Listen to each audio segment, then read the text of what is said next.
Praise the lord. దేవనామానికి మహిమ కలుగును గాక. ఈ రోజు మనం టేబర్నేకల్ చూడబోతున్నాం, ప్రత్యక్ష గుడారం.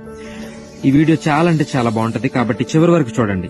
చివరిలో అతి పరిశుద్ధ స్థలంలో ఉన్న దేవుని యొక్క మందసాన్ని చాలా అంటే చాలా అందంగా చక్కగా మనకు అర్థమయ్యే రీతిలో దాన్ని నిర్మించడం జరిగింది. కాబట్టి చివరి వరకు కూడా వెయిట్ చేయండి. దేవుడు మోషేకి బైబిల్లో కొన్ని ఖచ్చితమైన కొలతలు చెప్పాడు ప్రత్యక్ష గుడారాన్ని ఏర్పాటు చేసే విధానంలో. సో అప్పుడు బైబిల్లో ఏ కొలతలు అయితే చెప్పాడో అచ్చం కరెక్ట్ గా ఉన్నట్టుగానే ఆ కొలతలతోనే, ఖచ్చితమైన కొలతలతోనే దీన్ని ఏర్పాటు చేయడం జరిగింది.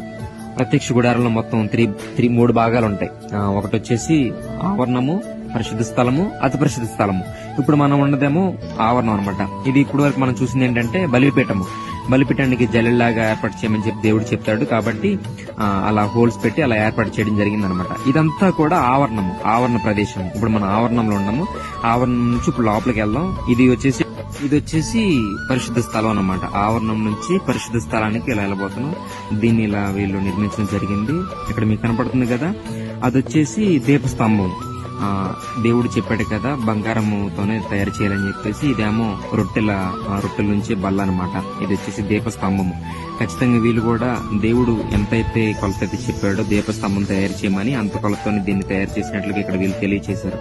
అలాగే ఇది వచ్చేసి ఎప్పుడు కూడా అగ్ని మండుతానే ఉండాలి. దీని మీద ప్రదీపం మీద ఎప్పుడు కూడా మంట అనేది మండుతూనే ఉండాలి. కాబట్టి ఇలా లైట్లు పెట్టి, ఇలా కింద ఫ్యాన్ ఒకటి పెట్టి దాన్ని ఏర్పాటు చేయడం జరిగింది. ఇది వచ్చేసేమో రొట్టెల నుంచి బల్ల అనమాట. రొట్టెల బల్ల ఉంటుంది కదా, సన్నిధి రొట్టెల బల్ల.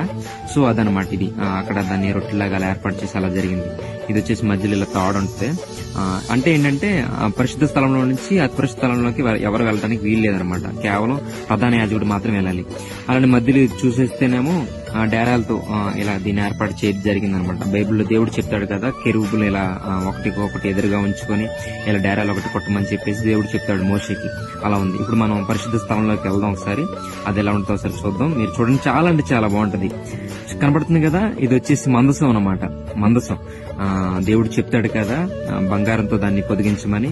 ఇలా 2 కెరూబులు ఒకదానికొకటి ఇలా ఎదురుగా ఉండటం, ఇలా రెక్కలు విప్పుకొని అలా ఎదురుగా ఉండటం. ఇలా చూడటానికి చాలా అంటే చాలా బాగుంది.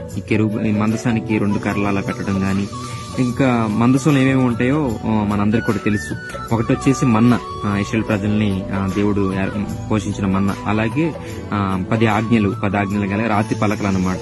దేవుడు మోషేకి రప్పించాడు కదా సీనాయి పర్వతం మీద, అది. అలాగే ఇది వచ్చేసేమో మోషే యొక్క కర్ర, చిగురించిన కర్ర. దాన్ని అలా ఏర్పాటు చేయటం, ఇలా మందసంలో పెట్టడం, అవన్నీ కూడా మనం బైబిల్లో చూస్తాం. సేమ్ అచ్చంగానే దేవుడు ఏ కొలత అయితే చెప్పాడో అదే కొలతతో ఇక్కడ ఈ మందసం అనేది ఏర్పాటు చేయడం జరిగింది. చూడటానికి చాలా